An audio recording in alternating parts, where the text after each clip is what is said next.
여러분, 이거 아세요? 봄마다 찾아오는 끔찍한 황사에 관한 이야기를 말입니다. 얼어붙어 있던 추위를 지나 매년 우리에게 찾아오는 봄은 그야말로 만물이 소생하는 계절이라고 할 수 있습니다. 하지만 봄바람이 휘날리며 흩날리는 벚꽃잎이 울려 퍼질 이 거리를 혼자 걷다 보면 괜시리 가슴이 두근거려 공허해지는 계절이기도 하죠. 그리고 항상 이맘때쯤 매년 찾아오는 불청객 또한 존재하는데 바로 거대한 먼지바람인 황사입니다. 봄철만 되면 찾아오는 이 불청객은 숨을 제대로 쉴 수 없게 만드는 것은 물론 가려움과 두드러기와 같은 각종 피부 질환을 만들어 우리의 삶을 괴롭히고 있는데, 황사는 사실 오늘날의 사람들만 겪었던 일은 아닙니다. 가장 오래된 황사에 대한 이야기는 삼국시대 당시 신라의 아달라왕 21년에 흙이 비처럼 쏟아졌다는 우토라는 기록에서 찾아볼 수 있으며, 고려시대에만 총 59건, 조선시대에 무려 105건 등 그야말로 한반도의 역사와 황사는 함께 했다고 할 수 있죠. 그렇다면 과연 이 불청객인 황사는 어디서 오는 걸까요? 한반도에 영향을 미치는 황사의 대부분은 중국과 몽골의 사막에서 발생합니다. 타클라마칸 사막,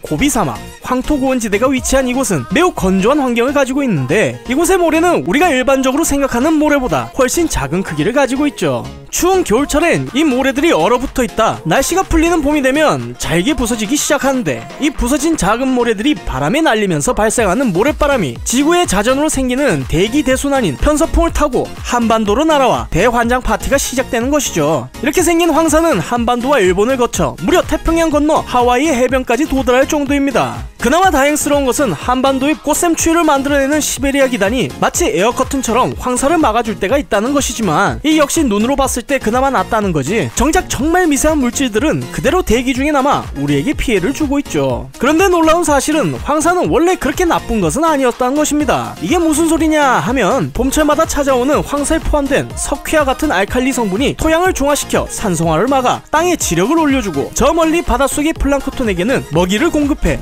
농업과 어업에 이익을 가져다 줬으니까요. 하지만 문제는 기후의 변화로 인해 사막의 크기가 점점 늘어나는 사막화 현상으로 규모가 걷잡을 수 없이 커지고 있으며, 중국 연안의 산업화로 생긴 공장에서 뿜어내는 발암물질과 중금속과 같은 대기 오염 물질이 가득한 환경을 황사가 지나가게 되면서 끔찍한 유독물질이 섞인 모래바람으로 변한다는 사실입니다. 매년 봄마다 찾아오는 황사를 아예 막을 수 있는 방법은 사실 우리 인간의 힘으론 거의 불가능에 가깝다고 할 수 있는데, 하지만 사막화된 땅에 나무를 심는 녹지화 운동과 대기 중 오염 물질을 줄이려 하는 전 세계의 노력으로 더 큰 피해가 오는 것은 막을 수 있습니다. 만약 이러한 노력조차 이루어지지 않는다면 그 오래전 물을 사먹게 되는 시대가 온다는 말에 사람들이 놀랬던 것처럼 어쩌면 봄마다 공기를 사먹어야 할 시대 역시 올지 모를 일이죠. 여러분은 어떻게 생각하시나요? 몰라도 상관없는 지식 몰상식, 다음 시간에 좀 더 재미난 이야기로 찾아뵙겠습니다. 감사합니다.